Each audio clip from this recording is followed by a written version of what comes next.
Before 1950, an American family could wake up, distill their own medicine, slaughter their own hog, sell their neighbor a jar of preserves, and go to bed having broken no law that anyone had ever heard of. These were not radical acts. They were Tuesday. They were the ordinary texture of self-sufficient American life, practiced by millions of families across every state in the Union, until a series of laws, regulations, and corporate lobbying campaigns that most Americans never voted for and barely noticed quietly made criminals out of people who were simply living the way their grandparents had always lived. What follows are 15 of those things, not the dramatic ones, the ordinary ones. The ones that were made illegal not because they were dangerous but because someone was losing money while Americans did them for free. Number 15. Distilling your own spirits at home.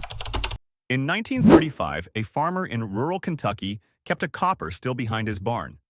Not for sale, for the household. Apple brandy in October. Corn whiskey through the winter. Medicine for coughs that cost nothing and worked. Home distillation had been practiced by American families since before the Revolution. George Washington operated one of the largest distilleries in the colonies at Mount Vernon. Prohibition had made it technically illegal in 1920, but enforcement in rural communities was inconsistent at best. And after repeal in 1933, many families assumed the right to produce for personal consumption had been restored. It had not.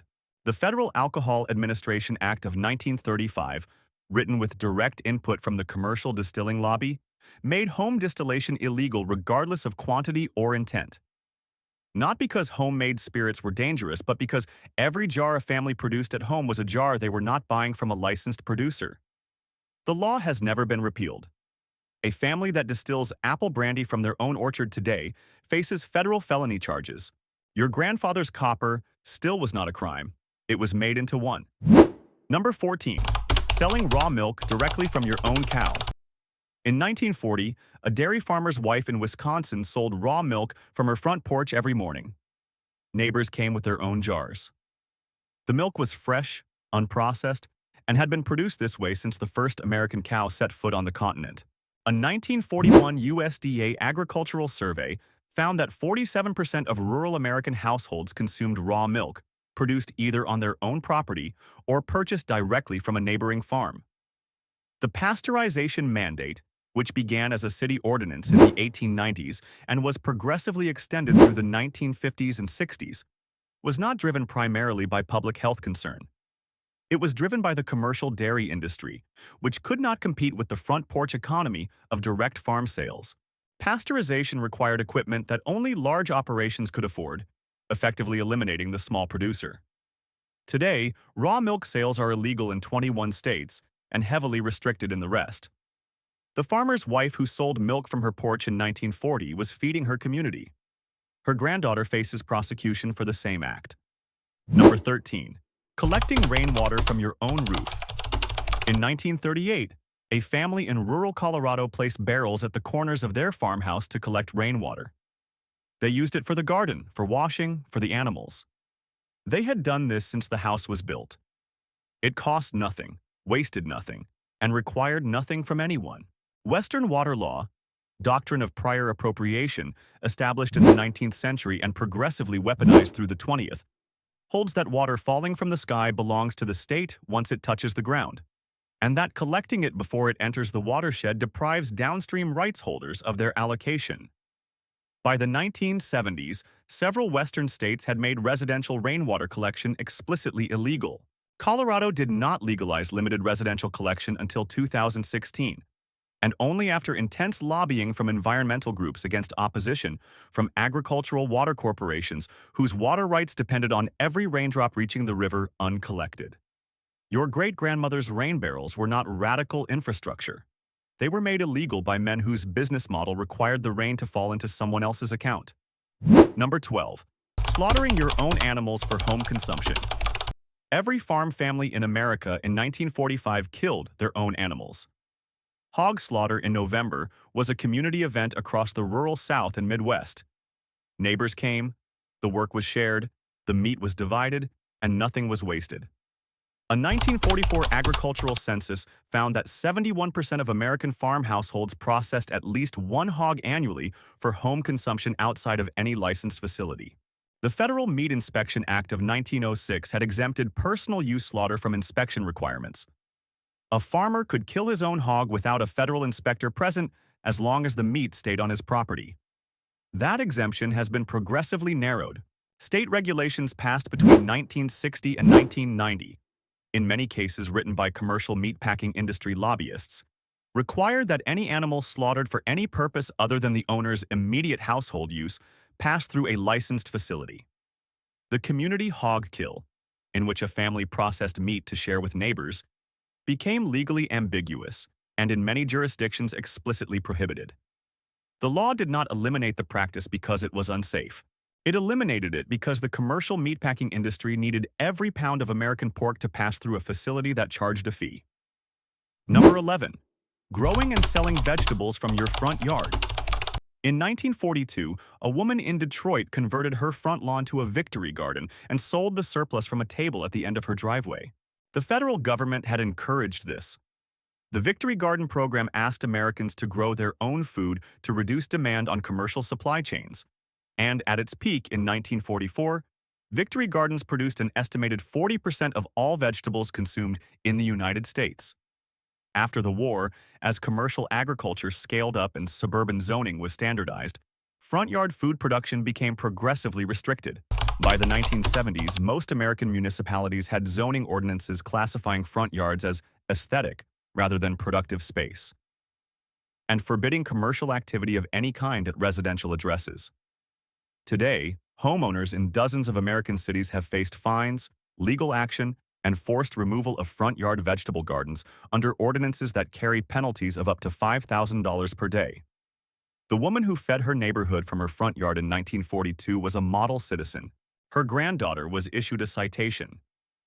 Number 10. Making and selling home remedies to neighbors. The woman in every rural community who knew which plant addressed which ailment was not a folk curiosity. She was the primary healthcare provider for families who could not afford a doctor. Elderberry syrup for coughs, comfrey poultice for inflammation, pennyroyal tea for certain conditions that women managed quietly and without male intervention. A 1935 rural health survey found that 64% of American households in communities without resident physicians relied on home-prepared botanical remedies as their primary medical treatment. The Food, Drug, and Cosmetic Act of 1938, passed in the wake of a sulfanilamide disaster that killed over 100 people, was legitimate public health legislation. But its progressive expansion through FDA regulatory guidance, issued between 1962 and 1994, effectively criminalized the preparation and sale of any botanical remedy with a health claim attached, regardless of its safety profile or centuries of documented use. The pharmaceutical industry, which spent $26 million lobbying Congress during the 1994 Dietary Supplement Health and Education Act debates, had a direct financial interest in ensuring that no remedy a woman could make in her kitchen competed with a product they could patent and sell. Your great-grandmother's elderberry syrup was medicine. It was reclassified as a liability. Number 9. Keeping chickens in town. In 1945, a working-class family in Cincinnati kept 6 chickens in the backyard. Fresh eggs every morning. An occasional Sunday roast. Feed cost less than eggs from the store, the birds required minimal space, and the practice was common enough in urban and semi-urban neighborhoods that it attracted no particular notice.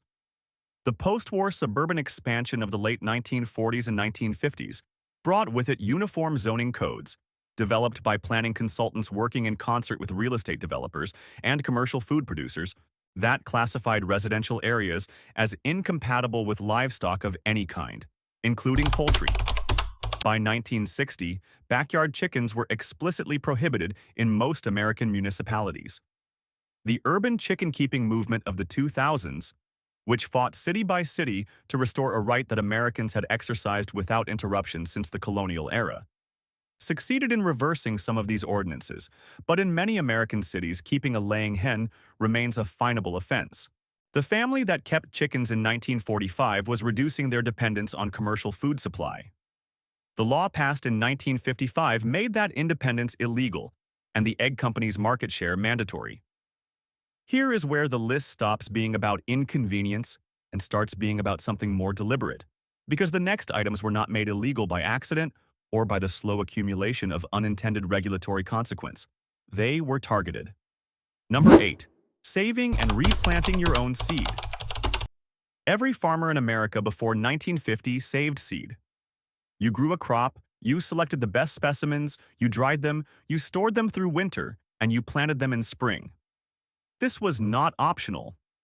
It was the foundation of agricultural continuity practiced without interruption for 10,000 years of human farming. A 1940 USDA crop survey found that 85% of American farmers reported using saved seed for at least a portion of their annual planting. The Plant Patent Act of 1930 had introduced intellectual property protection for asexually reproduced plant varieties, a narrow provision that few farmers noticed. The Plant Variety Protection Act of 1970 extended that protection significantly. And then Monsanto's development of patented genetically modified seed varieties in the 1990s, combined with licensing agreements that explicitly prohibited seed saving, transformed an ancient agricultural practice into a contractual violation. Monsanto sued hundreds of American farmers for seed saving between 1997 and 2010, collecting settlements totaling over $23 million from family operations. The farmer who saved seed in 1940 was practicing agriculture. The farmer who saved seed in 2005 received a letter from a law firm. Number 7. Operating a home-based food business without a license. In 1948, a woman in rural Georgia baked pies and sold them to neighbors. She had been doing this for 15 years. She had never poisoned anyone. She had never advertised beyond word of mouth. She charged enough to cover her ingredients and a small return on her time. This was a normal feature of the informal economy that allowed working-class women to generate income without leaving their homes or their children. The food safety regulatory framework that expanded dramatically between 1950 and 1980, driven in significant part by the commercial food industry's interest in eliminating informal competition, required licensing, inspection, and certified commercial kitchen facilities for any food prepared for sale, regardless of scale. By 1975, the Georgia woman's pie business was illegal without a commercial kitchen license that cost more than her annual pie revenue.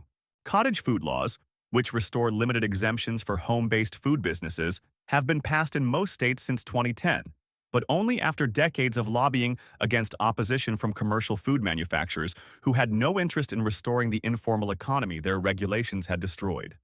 Number 6. Hunting and fishing without a license on your own land.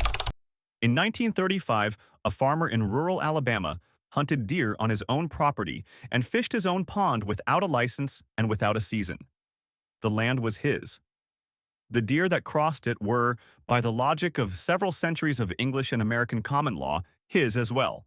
State wildlife management laws, which began as genuine conservation measures in the late 19th century, were progressively extended through the mid-20th century to cover hunting and fishing on private property, with licensing requirements that generated revenue for state agencies and, critically, created enforcement mechanisms that served the interests of commercial sporting goods and fishing equipment industries, whose market depended on the formalization of recreational hunting and fishing.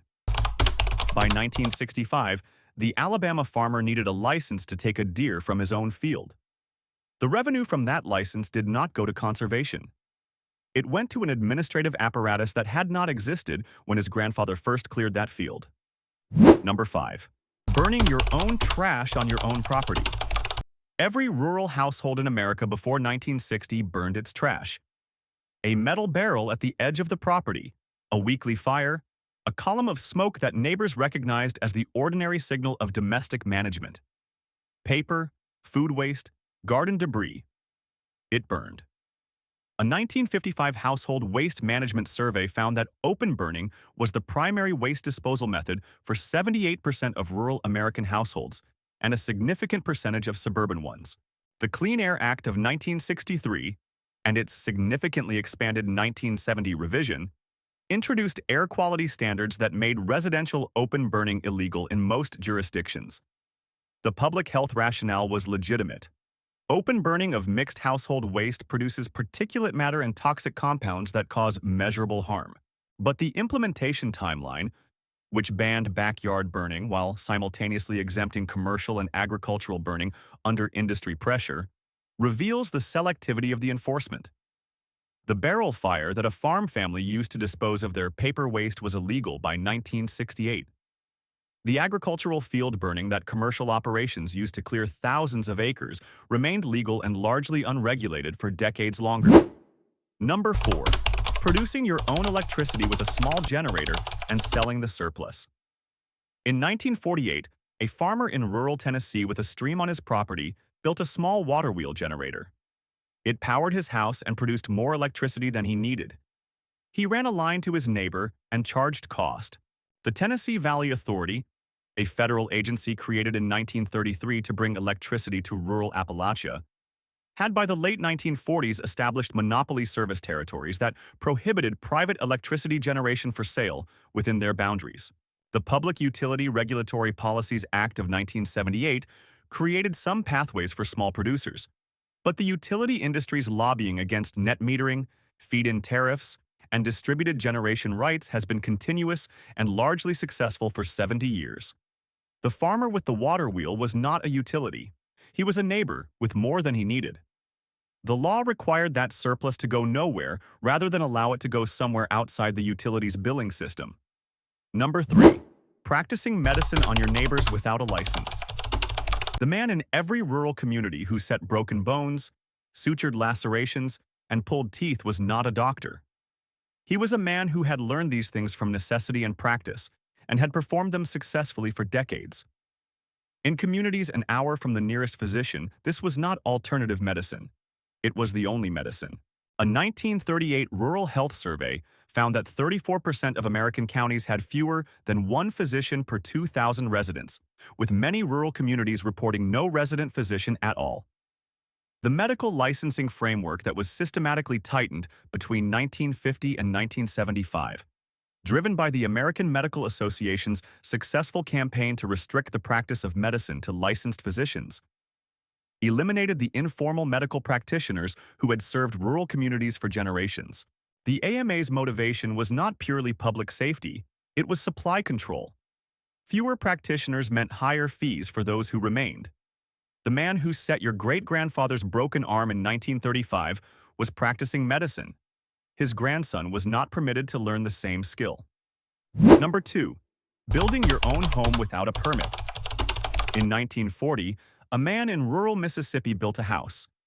He cut the timber from his own land, poured the foundation, framed the walls, and moved his family in before winter.